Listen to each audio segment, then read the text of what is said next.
नमस्कार। आप देख रहे हैं टीवी 27 न्यूज की खास पेशकश शुद्ध सियासत। मैं हूं आपके साथ आलोक द्विवेदी। लोकसभा चुनाव 2024 के लिए कांग्रेस ने अपना घोषणा पत्र जारी कर दिया है, जिसे न्याय पत्र नाम दिया गया है। इसमें कांग्रेस ने युवाओं, किसानों, महिलाओं, श्रमिकों और समाज के दूसरे वर्गों के लिए न्याय की बात कही है। कांग्रेस के घोषणा पत्र पर बारीक नजर डालें तो इसमें सबसे बड़ा न्याय सबको हिस्सेदारी देने के लिए 50% वाली आरक्षण सीमा खत्म करने का वादा है। किसानों के लिए भी तमाम सारी घोषणाएं की गई हैं। किसानों के लिए एमएसपी की बात की गई है। इसके अलावा युवाओं के लिए बात की गई है, श्रमिकों के लिए बात की गई है और तमाम सारे जो आज कांग्रेस के मुख्य बिंदु थे उन पर चर्चा की गई है। इसमें सबसे बड़ा न्याय सबको हिस्सेदारी देने की जो 50% वाली आरक्षण सीमा खत्म करने का जो हमने जिक्र किया था उसका वादा किया गया है। किसानों के लिए कर्ज माफ़ी की बात की गई है। एमएसपी गारंटी कानून, फसल नुकसान के 30 दिन के भीतर बीमा भुगतान की गारंटी, युवाओं के लिए 30 लाख नई सरकारी नौकरियां, 1 साल की अप्रेंटिस, पेपर लीक कानून लाने के साथ ही स्टार्टअप के लिए 5,000 करोड़ के फंड की व्यवस्था बनाने का दावा किया गया है। गरीब परिवार की महिलाओं को हर साल 1 लाख रुपए, केंद्र की नौकरियों में 50% आरक्षण, महिलाओं के कानूनी अधिकारों को पुख्ता करने का वादा शामिल है। इसके अलावा 2 और प्रमुख वादे हैं जिनमें केंद्र से राज्यों की ओर और राज्यों की राज्यों से होने वाले टकराव को देखते हुए राज्यों को अधिकारों से लैस करने की बात कही गई है। इसके साथ ही लोगों को संवैधानिक अधिकार देने का वादा भी कांग्रेस ने किया है। जाहिर है, चुनाव में पार्टियां लोक लुभावन वादे करती हैं, मुफ्त की रेवड़ियां बांटती हैं। विधानसभा चुनाव हो या लोकसभा चुनाव, जनता के हितों की बात करते हुए पार्टियों की तरफ से वादों की झड़ी लगाना आम हो चला है। इस मामले में कभी दक्षिण भारत के राज्यों में एक प्रतियोगिता सी दिखाई पड़ा करती थी। कभी सोना, कलर टीवी, ये तमाम सारे जो गिफ्ट क्या क्या वोटर्स को देने के लिए वादे किए जाते रहे, ये हम सबको पता है। दिल्ली में अपनी सरकार बनाने के लिए आम आदमी पार्टी के नेता अरविंद केजरीवाल ने तो बिजली, पानी और ना जाने क्या क्या मुफ्त देने का ऐलान कई बार किया। वो एक बार नहीं, कई बार उन्होंने किया। इसे पंजाब में भी आजमाया गया, वहां भी सरकार बना ली। इसके बाद किसानों के कर्ज माफी की होड़ में सभी राजनीतिक दल लग गए। मामला सुप्रीम कोर्ट तक भी पहुंचा, लेकिन पार्टियों ने इससे परहेज नहीं किया। अब जब कांग्रेस न्याय पत्र जारी कर चुकी है तो कई सवाल हैं जिनके जवाब जनता को भी चाहिए होंगे। सवाल यह है कि न्याय पत्र के जरिए लोगों का भरोसा जीत पाएगी कांग्रेस? जमीन पर लड़ाई नहीं, घोषणा पत्र के जरिए वोट मांगेगी? क्या चुनावी वादों की सच्चाई जमीनी हकीकत से अलग होगी? ये तमाम सारे सवाल जो हम आज इस चर्चा में तलाशेंगे। और कांग्रेस के घोषणा पत्र को लेकर बीजेपी सांसद सुधांशु त्रिवेदी ने क्या कुछ कहा, आइए सुनते हैं। उन्होंने भारत की सांस्कृतिक गौरव के साथ कभी न्याय नहीं किया, जिन्होंने भारत की सामाजिक समरसता के साथ न्याय नहीं किया, जिन्होंने भारत की योग्यता के साथ कभी न्याय नहीं किया, वो जब भेष बदल कर आकर आज ये कहने का प्रयास करते हैं तो भारत की जनता पूरी तरीके से आश्वस्त है। और मजे की बात, विदेशी फोटो लगाते हैं। विदेशी प्रभाव जो है वो कांग्रेस के ऊपर कितना गहरा हो गया है। और यहां मैं पुनः ये पूछना चाहता हूं कि चूंकि वो अभी तक ये बता नहीं पाते हैं कि उनके अकाउंट्स कौन डील करता है और ये फोटोएं कहां से आती हैं, इसमें विषय ये नहीं है कि फोटो गलत लग गई है, विषय ये है कि फोटो विदेश की लग। तो इस चर्चा को आगे बढ़ाने के लिए हमारे साथ जो मेहमान शामिल हो रहे हैं उनमें से बीजेपी की तरफ से अनिल गोयल जी हैं, कांग्रेस की तरफ से अरुण त्रिपाठी जी हमारे साथ स्टूडियो से जुड़ेंगे, राजनीतिक विश्लेषक के तौर पर हरगोविंद अरोड़ा जी हमारे साथ जुड़ रहे हैं। आप तीनों मेहमानों का बहुत बहुत स्वागत है इस चर्चा में। और सबसे पहले मैं अरुण त्रिपाठी जी से ही सवाल कर लेता हूं। अरुण त्रिपाठी जी, बीजेपी ने आपके इस घोषणा पत्र को खोखला बताया है, निराशाजनक बताया है और कहा है कि कांग्रेस की गारंटी पर अब जनता को भरोसा नहीं है। देखिए, ऐसा है कि आज शुभ दिन है। कांग्रेस पार्टी ने न्याय पत्र, घोषणा पत्र लाया और जैसा कि राहुल जी ने आज मंच से ये बात कहा कि ये जनता की आवाज़ है, ये जनता द्वारा दिया गया सुझाव है, ये जनता का पत्र है। इसे तो हम एक समयोजित पुस्तक बना करके न्याय पत्र बता रहे हैं, लेकिन ये जनता का पत्र है। ये कांग्रेस पार्टी के किसी व्यक्ति विशेष का कोई इस पे एक लाइन भी नहीं है। जनता की जो मांग है वो हम आपके सामने प्रस्तुत कर रहे हैं और यही हमारा दृढ़ संकल्प रहेगा कि हम इसको पूरा करें। अब भारतीय जनता पार्टी संकल्प पत्र ला रही है। भारतीय जनता पार्टी का संकल्प है जी उद्योगपतियों को बढ़ावा देना, उद्योगपतियों के कर्ज माफी करना, देश के सरकारी संस्थानों को उद्योगपतियों को बेचना। और फर्क देखिए, वहीं पर न्याय पत्र जो है कांग्रेस पार्टी का, उसमें जिक्र किसका है? युवाओं को रोजगार देना, जी, महिलाओं को उनकी सुरक्षा देना, महिलाओं को रोजगार देना, प्रतिवर्ष 1 लाख रुपए 5,000 करोड़ तक जिले में निवेश करना हर माह। उसके बाद किसानों की आय पर चर्चा करना, एमएसपी की गारंटी लागू करना। उसके बाद अगर हम चले तो निवेश किस प्रकार से होगा, रोजगार देश में कैसे आएगा, उस पे चर्चा, उसको हम नियम कानून बना करके उसको लागू करेंगे। महिलाओं को किस तरीके से, ग्रामीण महिलाओं को हम किस प्रकार से आगे ले जाएंगे, उनके लिए नई योजनाएं क्या लाएंगे, जिस प्रकार से हमने विगत यूपीए सरकार में किया था। जी। आशा योजना, मिड डे मील योजना, आंगनबाड़ी योजना, हम जो जी, वादे अरुण जी। करते हैं हम उससे पूरा करते हैं। जी अरुण जी, हम उद्योगपतियों की बात नहीं करते हैं, हम लालाओं की बात नहीं करते हैं, हम झूठे वादे नहीं करते हैं। आपने किया था, भारतीय जनता पार्टी से सवाल बनता है, किसानों की आय दुगनी होगी, उसके बदले क्या मिला? वो अनिल रोड गोयल जी बंद जवाब किया देंगे। गया। अनिल गोयल जी जवाब देंगे। उसके बाद इन्होंने युवाओं को रोजगार 2 करोड़ बोला था, प्रधानमंत्री जी ने खुद बोला था। 10 साल हो गए, अरुण जी, रोजगार दिया। अरुण जी, अनिल गोयल जी से भी एक सवाल ले लेते यह हैं। स्पष्ट जरूरी करना है। अनिल गोयल जी से भी एक सवाल ले लेता हूं। अनिल गोयल जी, वन नेशन वन इलेक्शन जो आपका एजेंडा है, आज के इस घोषणा पत्र में सबसे ज्यादा विरोध किया गया है उसका। नहीं, मेरा बड़ा स्पष्ट है कि वन नेशन वन इलेक्शन से देश के संसाधनों का खर्चा कम होगा, देश रोज के रोज इलेक्शन में नहीं जाएगा और देश का चहुमुखी विकास होगा। अगर इसका कहीं भी विरोध हो रहा है तो 100% गलत है। जो देश का विकास नहीं चाहते, जो हर बार चुनाव के बहाने कोई ना कोई देश के विकास को रोकना चाहते हैं, जो हर बार चुनाव के बहाने कहीं ना कहीं गलत कामों को बढ़ावा देना चाहते हैं, चुनाव के बहाने जांच एजेंसियों पर आरोप लगाते हैं। अगर चुनाव है तो भ्रष्टाचारियों मत पकड़ो, चुनाव है तो भ्रष्टाचारियों जेल में मत भेजो, चुनाव है तो भ्रष्टाचारियों पर कार्रवाई मत करो। यानी जो चुनाव के बहाने अपने बचने के रास्ते ढूंढने हैं, अगर वो ये काम करेंगे तो निश्चित तौर पर उनको ये लगेगा हम इस बहाने बचते रहेंगे। नहीं तो सरकारें कोई भी हों, अगर सरकार स्थिरता पूर्वक 5 साल तक काम करेगी तो क्षेत्र का विकास होगा। सरकार का पूरा ध्यान देश के विकास पर लगेगा, ना कि हर बार वो चुनावी घोषणा पत्र के आधार पर चीजों को करना चाहिए। एक बात।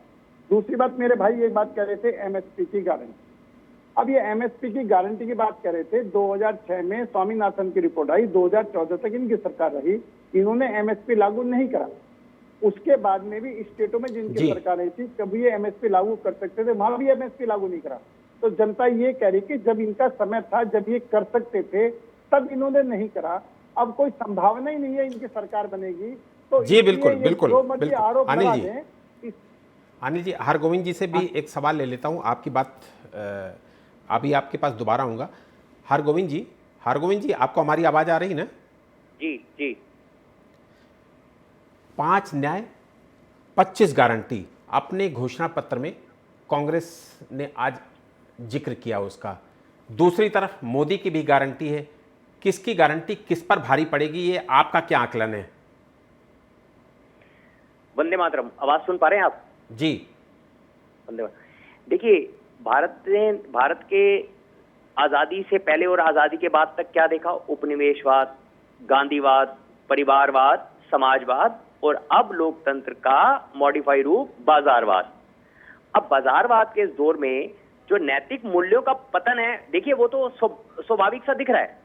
मतदाताओं को लोग, चाहे कोई भी राजनीतिक दल हो, मैं किसी एक दल विशेष के घोषणा पत्र की या संकल्प पत्र की बात नहीं कर रहा हूं, अब मतदाताओं को लोभी बनाया जा रहा है, उनको लालच दिया जा रहा है कि आप हमें मत दीजिए, हम उसके बदले में आपको कोई 1 लाख रुपया देगा, कोई मुफ्त में ये देगा, कोई मुफ्त में ये देगा। तो अगर यही संस्कृति विकसित कर दी गई तो उस महान देश में जिसकी परंपरा हजारों वर्ष पुरानी है, जिसकी सभ्यता हजारों वर्ष पुरानी है, क्या हम कल्पना कर सकते हैं कि उस देश में फिर पुनः भगत सिंह, चंद्रशेखर आजाद या नेताजी सुभाष चंद्र बोस पैदा होंगे?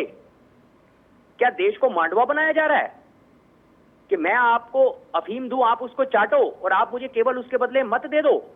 ये तो मत खरीदने का एक एक सीधा सा नंगा नाच हो रहा है, चाहे वो किसी भी राजनीतिक दल का घोषणा पत्र है। क्यों नहीं सभी राजनीतिक दल ऐसी कुछ योजना लेकर आते कि हम देश के लिए ये कार्यक्रम करने लगे, आप साथ दीजिए, आप वोट दीजिए, देश को आगे बढ़ाने में सबका सहयोग हो। ये लोकतंत्र है। जी अब बिल्कुल। इसका अर्थ तो ये हुआ ना कि हम जी आपको अरविंद जी, मुफ्त में। अरोड़ा जी आपके पास आऊंगा। अरुण त्रिपाठी जी आपके पास जी आता हूं। जी। और आपने आज देखा कि जैसे ही आपका घोषणा पत्र आया वैसे ही बीजेपी की मुखरता देखने को मिली। बीजेपी आप पर आक्रामक हो गई और बीजेपी के तमाम सारे नेताओं ने आपसे सवाल खड़े कर दिए और सबसे बड़े बड़े सवाल जो किए उनमें से एक सवाल आपके सामने भी रख रहा हूं कि ये तमाम सारी जो घोषणाएं की गई हैं, आपने कर्नाटक में सरकार बनाई, हिमाचल में सरकार बनाई, तेलंगाना में सरकार बनाई, क्या वहाँ ये घोषणाएं लागू हो पाई? देखिए ऐसा है कि मैं तो यही कहूँगा आपको कि आप अपने यूनिट को हिमाचल, कर्नाटक, जहाँ जहाँ कांग्रेस की सरकार है वहाँ भेजिए और उसके बाद देखिए कि क्या वो घोषणाएं लागू हुई हैं जो हमने घोषणा जारी की थी, क्या वहाँ पर वो लागू की गई कि नहीं की गई। बीजेपी ने तो कहा कि नहीं लागू हुई है। नहीं, भारतीय जनता पार्टी तो झूठ बोलती है। यहाँ पर धंधे वाली सरकार नहीं है भाई साहब, बीजेपी धंधे वाली सरकार है।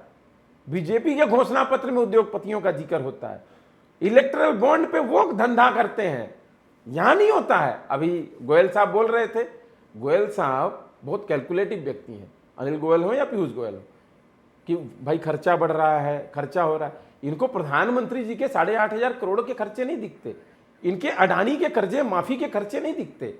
आम जनता को अगर आप 1 लाख रुपया दे करके और उनको ये कहेंगे कि आप बिजनेस को सृजित करिए, आप भी आगे बढ़िए, देश आगे बढ़ेगा, वो इनको खर्चा दिखता है।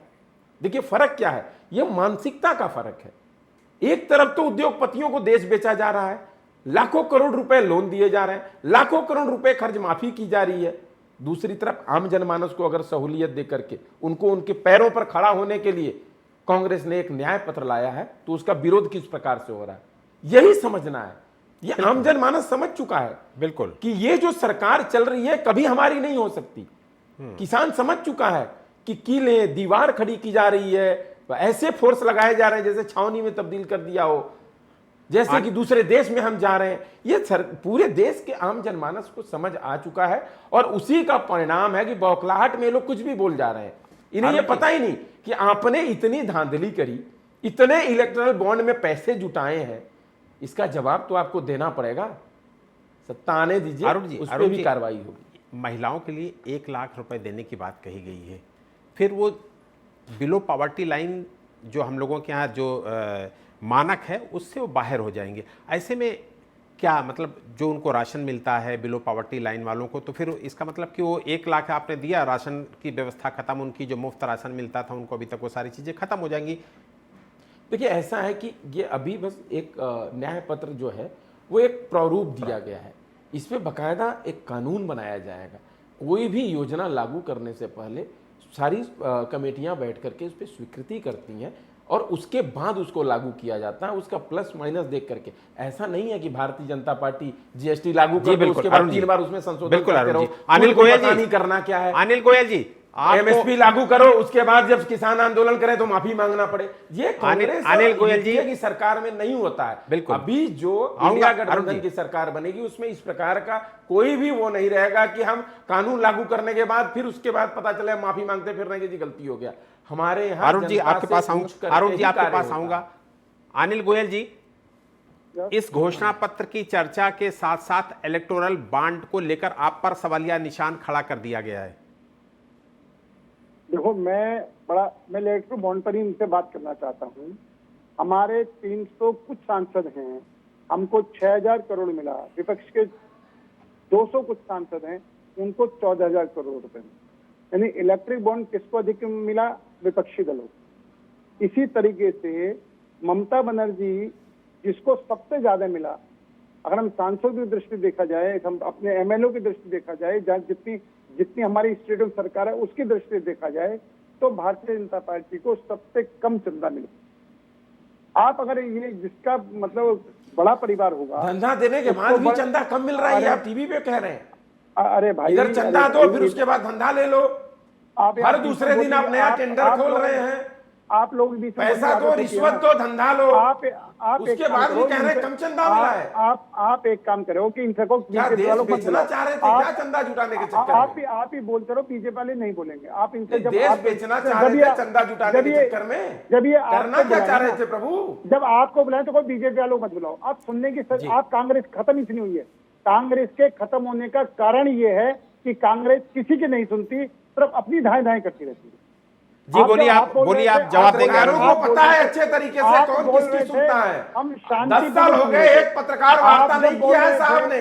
अरे भाई, पत्रकारों को मत समझाइए, पत्रकार बंदूक भली भांति जानते हैं कि कौन किसकी सुनता है, ये देश जानता है, पत्रकार भी जानता है। अनिल जी अपनी बात करिए, अपनी बात को आगे बढ़ाइए। अरुण जी इनकी बात सुन लीजिए, उसके बाद आप जवाब दीजिएगा।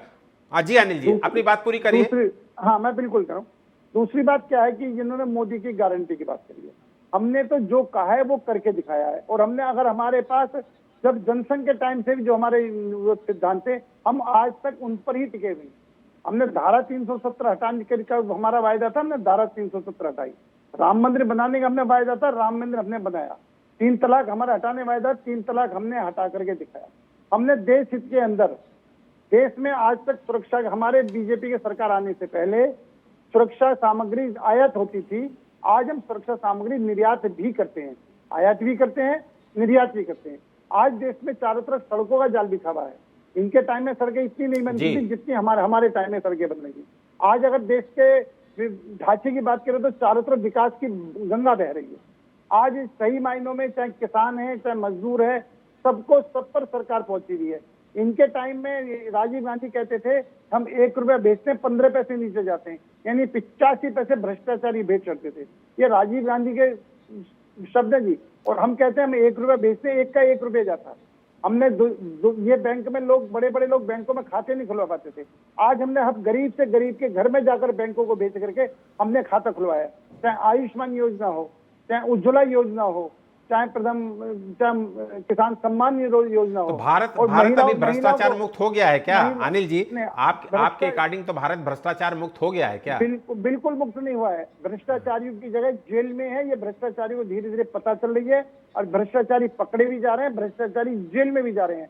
अभी भी भ्रष्टाचार पर बहुत अधिक एक्शन की आवश्यकता है। अभी भी भ्रष्टाचार पर बहुत अधिक अंकुश। अरोड़ा जी की बात सुन लेते हैं। अरोड़ा जी कुछ कहना चाह रहे हैं इस मुद्दे पर। जी अरोड़ा जी बोलिए। गोयल जी की बात पर मैं आता हूं, लेकिन आलोक जी, आप एक क्रांतिकारी देश के पत्रकार हैं। मैं आपके माध्यम से इन पॉलिटिकल पार्टियों से ये पूछना चाहता हूं कि जो भी घोषणा पत्र आते हैं, जब 5 वर्ष के पश्चात चुनाव होते हैं और घोषणा पत्र में यदि वो वायदे पूरे नहीं होते तो क्या उसमें पेनल्टी लगाने का कोई प्रावधान होना चाहिए? दूसरा, मैं गोयल जी से ये पूछूंगा कि गोयल जी ने अभी कहा कि हम एक सांस्कृतिक राष्ट्रवाद की विचारधारा पे चले जिसमें धारा 370, राम मंदिर और ट्रिपल तलाक के कानून को हटाया। देखिए अनिल जी, एक विचारधारा ने जो वायदे किए वो तो पूरे किए, उन वायदों को पूरे करने में वो विफल नहीं रही, लेकिन एक व्यक्ति ने जो वायदे किए वो पूरे करने में पूर्णतः रूप से विफल रहे। 15 लाख दाऊद भारत आएंगे, डॉलर का दाम गिरेगा, 65 रुपए वाला लीटर पेट्रोल 35 होगा। वो अलग बात है कि 65 और 35 मिला के 100 कर दिया गया। ऐसी बहुत सी बातें रही जिनमें विफलता रही, और उनके विषय में यदि आपसे बात की जाए तो क्या आप उसकी तुलना देशद्रोह से करेंगे? दूसरी बात, अभी आपने एक बात की कि भ्रष्टाचार मुक्त भारत, आपने तो कांग्रेस मुक्त भारत की भी बात की थी, तो कांग्रेसी युक्त भाजपा क्यों हो गई? आज भाजपा रूपी गंगा में यदि सभी कांग्रेसी आ गए तो क्या आपकी वो गंगा दूषित नहीं हो रही? वो घोटालेबाज अभियान में लगे हुए हैं, कांग्रेस मुक्त भारत करने के अभियान में लगे हुए हैं। नहीं, लेकिन कांग्रेसी युक्त भाजपा ना, आज भाजपा का वो मूल कार्यकर्ता जिसने बलिदान दिए, जिसने जेल यात्राएं की, केरल जैसे प्रांत में जिन संघ के स्वयंसेवकों की हत्या तक हो गई, तो क्या आज वैसे लोग टिकट के हकदार नहीं थे? शासन करना केवल कांग्रेस के लोगों का रहेगा और दरी उठाने वाले लोग आजीवन दरी उठाएंगे। बिल्कुल बिल्कुल। अरोड़ा जी आपकी बात का जवाब अनिल गोयल जी से ले लेता हूं। भारत मुक्त कांग्रेस अब कांग्रेसियों युक्त बीजेपी पे तब्दील होता जा रहा है आपका नारा। नहीं, मैं देखो बड़ी अच्छी इन्होंने बात करी है और मैं भी चाहता हूँ इसकी स्वस्थ परंपरा हो, सोच से डिबेट हो, जिससे लोगों की भी समझ में बात आए। अपने अपने विचार हम सब रखने के लिए स्वतंत्र। सवाल क्या है कि भारतीय जनता पार्टी की नीति रीति के साथ में जो भी व्यक्ति भारतीय जनता पार्टी में शामिल होना चाहता है, भारतीय जनता पार्टी का स्वागत। हम भगवान राम के अनुयायी। अब भाई सुन लो भाई साहब, पहले पूरी सुन लो। हम भगवान राम के अनुयायी। अब जब राम रावण का युद्ध हुआ था तो विभीषण ने अगर भगवान राम की शरण में आए तो भगवान राम ने उनको शरण दी, ये जानते हुए कि वो रावण के भाई हैं।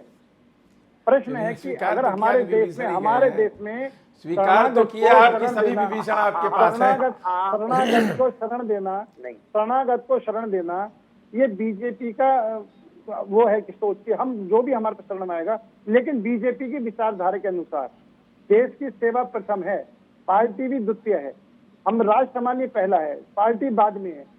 देश हित के अंदर जो भी काम करना पड़ेगा हम करेंगे और वो जो भी देश हित में काम करने के लिए हमारे साथ आना चाहता है उसका बिल्कुल स्वागत है। और हम इसमें चोरी छिपे नहीं कर रहे।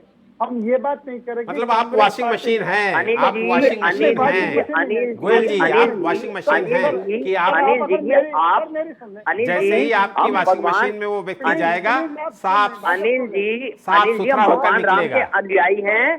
विभीषण ने माता सीता का हरण नहीं किया था, रावण ने माता सीता का हरण किया था, लेकिन रावण को भगवान राम ने अपनी शरण में नहीं लिया था। दोनों बातों में अंतर है। घोटालेबाजों को नहीं, अनिल जी आप दिशाहीन बात ना कीजिए ना। नहीं अनिल जी, आप दिशाहीन बात करेंगे हम उसको कैसे मानेंगे? प्लीज अनिल जी, आप मेरे बड़े भाई हैं, आप तर्क के साथ उत्तर दीजिए ना।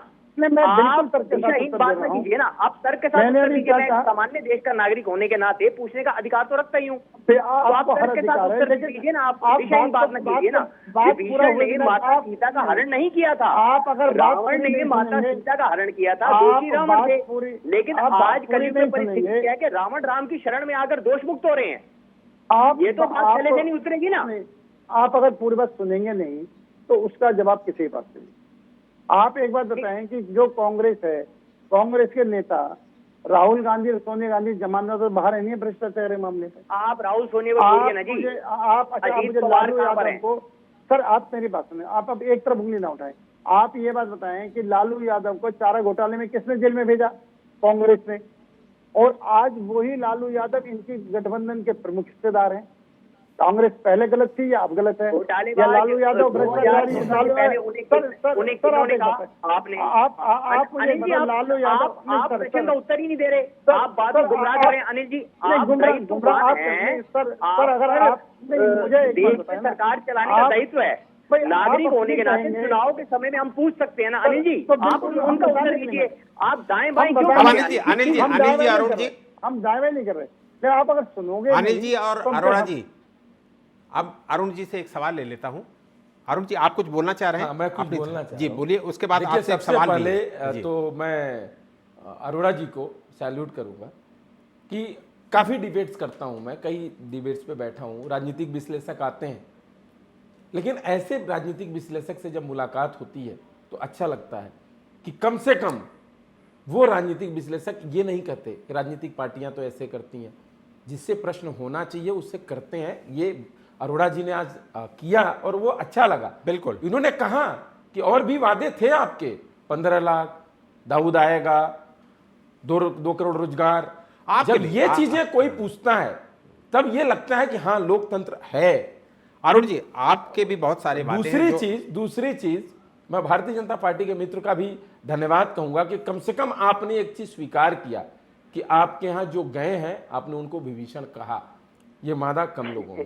तीसरी बात अरुण जी मैं कंप्लीट कर लूं। तीसरी बात आपने कहा भारतीय जनता पार्टी के दरवाजे सबके लिए खुले हैं, वो भ्रष्टाचारी हो, आतंकवादी हो, सबके लिए खुले हैं। आज ही बेंगलोर में बम ब्लास्ट में एनआईए जांच कर रही है और वहां भारतीय जनता पार्टी का कार्यकर्ता, आपका नेता अरेस्ट हुआ है, उसकी जांच चल रही है। कम से कम ऐसे लोगों को आप लोग दरवाजे खोल करके निमंत्रण देते हैं। अरुण जी आप, अजीत पवार 84,000 करोड़ का घोटाला करके आपके वॉशिंग मशीन में साफ होकर के प्रधानमंत्री जी से गले मिलते हैं, ये अच्छा संकेत है। ये देश की जनता देख रही है कि आपके मंसूबे कैसे हैं, आप चाहते क्या हैं। अरुण जी आप जिन वादों की बात कर रहे हैं, जिनको लेकर अनिल जी पर सवालिया निशान खड़े कर रहे हैं। आज आपने घोषणा पत्र में तमाम सारे जो दावे किए हैं, उन्हीं वादों के साथ आप पिछले वर्ष राजस्थान, छत्तीसगढ़, मध्य प्रदेश के चुनाव में गए थे, वहां की जनता ने आपको नकार दिया था। बिल्कुल, जनता ने नकार दिया, लेकिन वो योजनाएं चल रही हैं। वो योजनाओं पर जनता ने क्या कहा कि चिरंजीवी योजना जो राजस्थान में दिया गया, 25 लाख का बीमा, हेल्थ बीमा, आज के डेट में भारत में स्वास्थ्य कितना जरूरी है ये सभी जानते हैं, शिक्षा कितना जरूरी है सभी जानते हैं। आज भी हमारे न्याय पत्र में वो लिखा हुआ है, शिक्षा और स्वास्थ्य पर हम कोई कंप्रोमाइज नहीं करेंगे, स्वास्थ्य और शिक्षा बहुत जरूरी है। 25 लाख का बीमा दिया जाएगा 140 करोड़ नागरिक को, शिक्षा जो है वो दिया जाएगा निःशुल्क 1 से 12 तक। जी बिल्कुल, ये दिया हुआ है और ये कांग्रेस की पुरानी योजना है। आपको याद होगा सर्व शिक्षा अभियान कांग्रेस लाई, उसके बाद कई योजनाएं शिक्षा पर अनिल जी के पास जाएंगे। राजीव जी ने खोला, आज नवोदय विद्यालय के छात्र IAS IPS कहां देश विदेश में नाम कर रहे हैं। अरुण जी आपके कहीं ना पास कहीं आऊंगा। अनिल जी योजनाएं हैं, आज के इस वो घोषणा पत्र विश्वास में के पात्र हैं। आज के इस घोषणा पत्र में बहुत सारी ऐसी चीजें रही, जैसे दल बदल कानून में संशोधन की बात कही गई, पुलिस और केंद्रीय जांच एजेंसियों पर नियंत्रण के लिए संसद और विधानमंडल विधानमंडल को ताकत देने की बात कही गई। इस तरीके की तमाम सारी बातें कही गई, जिसको लेकर जिससे कांग्रेस के नेता, कांग्रेस के लोग पीड़ित थे, उन सब चीजों को घोषणा पत्र में शामिल किया गया है। देखिए ये कांग्रेस के, ये अनिल जी से सवाल लेता हूं। देखिए ये सवाल अनिल जी पर बनता है, क्योंकि क्वेश्चन मार्क उन पर उठता है, केंद्रीय जांच एजेंसियों पर लेकर उन पर सवाल खड़े होते हैं, पुलिस के दुरुपयोग पर उन पर सवाल खड़े होते हैं, ईवीएम को लेकर उन पर सवाल खड़े होते हैं, दल बदल को लेकर उन पर सवाल खड़े होते हैं। इसलिए अनिल गोयल जी इसका बेहतर जवाब देंगे। अरुण जी, मैं सिर्फ एक बात, जब जहां तक ईवीएम की बात है, आप ये देखें जहां पर कांग्रेस या विपक्षी दल वाले नहीं, ईवीएम को लेकर तो कांग्रेस ने कह दिया कि हमें कोई दिक्कत नहीं, लेकिन वीवीपैट हमें पूरा चाहिए। जहां पर ये अब तो दल बदल और केंद्रीय जांच एजेंसी रह गई। मैं एक बात पर, जहां तक ये ईवीएम की बात करते हैं, तो जहां ये जीतते हैं वहां ईवीएम ठीक है, जहां हारते हैं वहां ईवीएम गलत। अब जांच एजेंसियों की बात अगर करते हैं, तो माननीय सुप्रीम कोर्ट ने कांग्रेस के राज में सीबीआई को पिंजरे का तोता कहा था। यानी अगर जांच एजेंसियों का जितना दुरुपयोग कांग्रेस के राज में हुआ था, उतना दुरुपयोग देश के इतिहास में कभी नहीं हुआ। आज जांच एजेंसियां निष्पक्ष तौर से कार्रवाई कर रही हैं, और इसका बड़ा स्पष्ट उदाहरण है कि अगर संजय सिंह को जमानत मिली है तो इन्हीं जांच एजेंसियों ने दी है। कल तक अगर संजय सिंह गिरफ्तार है तो बीजेपी ने गिरफ्तार कराया, और संजय सिंह बाहर आया है तो जांच तो माननीय कोर्ट ने बाहर करा, तो उसमें भी जांच एजेंसी, मेरा स्पष्ट कहना है, बड़ा स्पष्ट है कि जांच एजेंसियां अपना काम कर रही हैं, और जांच एजेंसियों के काम पर बीजेपी सवाल तो यही होता है ना, आप ठीक कह रहे हैं कि जांच एजेंसियां अपना काम कर रही हैं, लेकिन जांच एजेंसियां भाजपा के नेताओं की तरफ क्यों नहीं जाती हैं? ये इनका, अरुण जी का सवाल और बाकी विपक्षी दलों का सवाल हमेशा आप पर खड़ा रहा है, जिसका जवाब नहीं मिल पाता है। अरोड़ा जी आपसे एक अंतिम सवाल कर लेता हूं, क्योंकि वक्त कम है। अरोड़ा जी, सर इसका एक जवाब, मैं इसका जवाब ले रहा हूँ।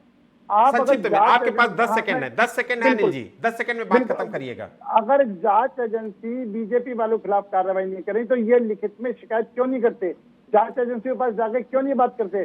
क्योंकि जी अनिल जी, एक सवाल अरोड़ा जी से कर लेता हूं। अरोड़ा जी, पुरानी पेंशन स्कीम जिसको लेकर हिमाचल में कांग्रेस ने सत्ता पाई, आज इस घोषणा पत्र में उसका जिक्र नहीं किया गया। क्या ये इतनी कठिन है जिसको कांग्रेस भी समझती है कि लागू कर पाना मुश्किल है?